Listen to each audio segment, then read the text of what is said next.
এই দেখো আমি এখানে সব কিছু রেডি করে নিয়েছি। এখানে কি কি আছে দেখো, দুধ, নারকেল কোড়া, কাজু, তাল আর চিনি। তো এইগুলোতে আজ আমি কি বানাবো চলো সেটাই তোমাদের সাথে শেয়ার করব।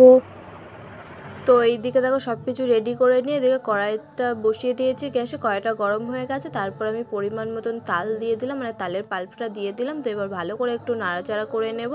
তো তালের পাল্পটা যে ফুটে উঠেছে, তো এবার আমি পরিমাণ মতো আমি দুধ দিয়ে দেবো। আর আজকে আমি কি বানাচ্ছি বলো তো, আজকে বানাবো আমি তালের কাজু বরফি।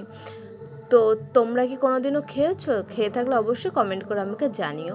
তো তারপরে আমি পরিমাণ মতন চিনি দিয়ে দিয়েছি, তারপরে আমি পরিমাণ মতো নারকেল কোড়া দিয়ে দিলাম। দিয়ে এটাকে আমি ভালো করে মিক্স করে নেবো। দেখো মিক্স করতে করতে অনেকটা শুকিয়ে এসেছে, তো আরেকটু শুকনো শুকনো করবো।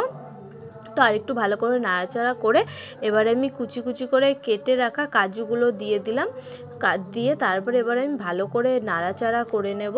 তো নাড়াচাড়া করে আমি থালে তুলে রেখেছিলাম। তো তারপরে বরফির আকারে পিস পিস করে আমি কেটে নিয়েছি। তো কেমন লাগলো ভিডিওটা অবশ্যই কমেন্ট করে জানিও, আর ভালো লাগলে লাইক কমেন্ট শেয়ার করে দিও।